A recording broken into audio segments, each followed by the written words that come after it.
ሀይሚዬ ማለት ነው ቀበጧ ቀበጥብጧ ማለት ነው። በጣም እድለኛ ነሽ እውነት። ብሩኬን የመሰለ አፍቃሪ ካጠገብሽ በመኖሩ እውነት እድለኛ ነሽ። ምናል ጋሼ ቢመርቁሽ ነው፣ ምናል እናትሽ ቢመርቁሽ እንደሆነ አላውቅም።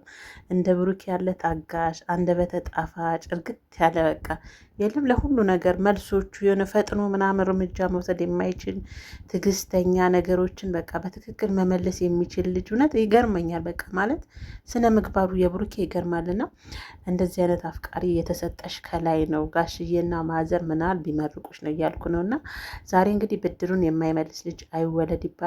ትናንትና ብሩኬ በሰራው ቪዲዮ ዛሬ ሀይሚም ነካክቶኛልና አልለቀውም በማለት ትናንትና ሁላችንም ያተገርመናል። እውነት ነው።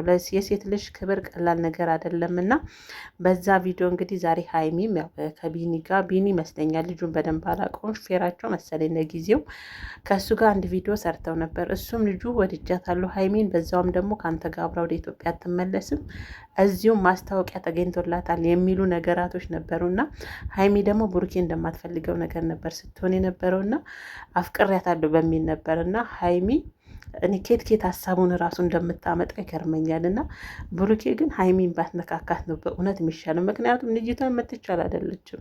በፕራንኩም ሀሳቦቹን ራሱ ኬት መዛ እንደምታመጣው እና በዚህ አጋጣሚ ያው ልጁን ብዙዎቻቸው የመዳም ቅመሞች ያው ደስ ይላል፣ እርጋታ ወደነዋል ስትሉም ስለነበረ በዛውም አንድ ፕራንክ ብሩኬ ነካክቶኛል ላርገውና በማለት ነበረ ሀይሚ የመጣችው። ብሩኬ ግን መልሶቹ ያሳዝን ነበረ።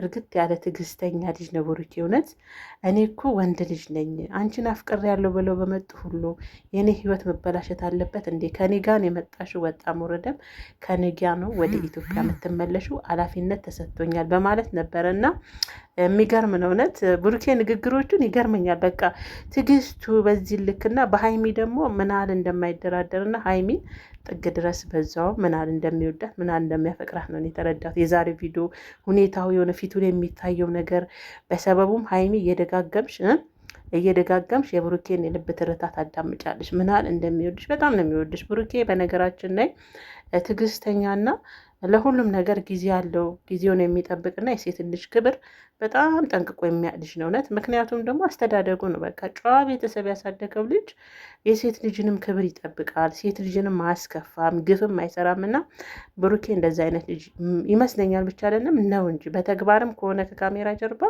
በጣም የሚገርም አይነት ልጅ ነው። እና ለዚህ ነው ሀይሚ እድለኛ ነሽ ያልኩሽ እውነት በቃ እና ልጁን በቃ የመጨረሻ በቃ ሊገለው መጨረሻ ላይ ማለት ነው በቃ ሊገለው ምን ልበላችሁ። እና በመሀል ደግሞ አሳዘነኝ ብሩኬ ማለት ነው ሁኔታው። በቃ ልጁ የሚናገረው ንግግር እውነት መስሎት ምናምን በቃ የሆነ ፊቱ ላይ የሚታዩ ነገሮች ምናምን ያሳዝን ነበረ። እና ሀይሚ እውነት እድለኛ ነሽ መቼም በፕራንክ አትቻይም። ብሩኬ ሳይቸግረው እየነካካሽ ነው። አንቺም የሱን የልብ ትርታ እያዳመጥሽ ነው። እሱም አንቺ የሴትነት ክብርሽን እንዴት አድርገሽ ትጠብቂያለሽ የሚለውንም እሱም እያዳመጠ ነውና በጣም ነው ደስ የምትሉት። ፍቅራችሁ ያብ እውነት ታስቀናላችሁ። በቃ ፍቅረኛሞች እንደዚህ ሲሆኑ ደስ ይላል። እሱ ለአንቺ ክብር የሚጨነቅ አንቺ ለሱ የምትጨነቅ። እኔ ግን ፈርቼ ነበር ለመሰላችሁ ቤተሰቦች። ባለፈ እንደዚህ አይነት ነገር ቪዲዮ ሰርተው የሆነ በመሀላቸው ክፍተት ስለተፈጠረ ድጋሚ ሀይሚ እንዴት እንደዚህ አይነት ነገር ታደርጋለች እያልኩ ነበረ እና መጨረሻው ፕራንክ ነው፣ ደስ ይላል። ልጁም ሊደቁሰው ነበር፣ ከመደቆስ ያው ተርፏል ማለት ነው። ያው በሀይሚ ብሩኬ እንደማይደራደር እኛ የመዳም ቅመሞች በደንብ ስለምናውቅ ሀይሚን አፈቀረን እያላችሁ የምትመጡ ሰዎች ያው በተጠነቀቁ ይሻላል። ምክንያቱም ሀይሚ የብሩኬ ብቻ ናት፣ ብሩኬ ደግሞ የሀይሚ ብቻ ነው ማለት ነው። እና በዚህ አጋጣሚ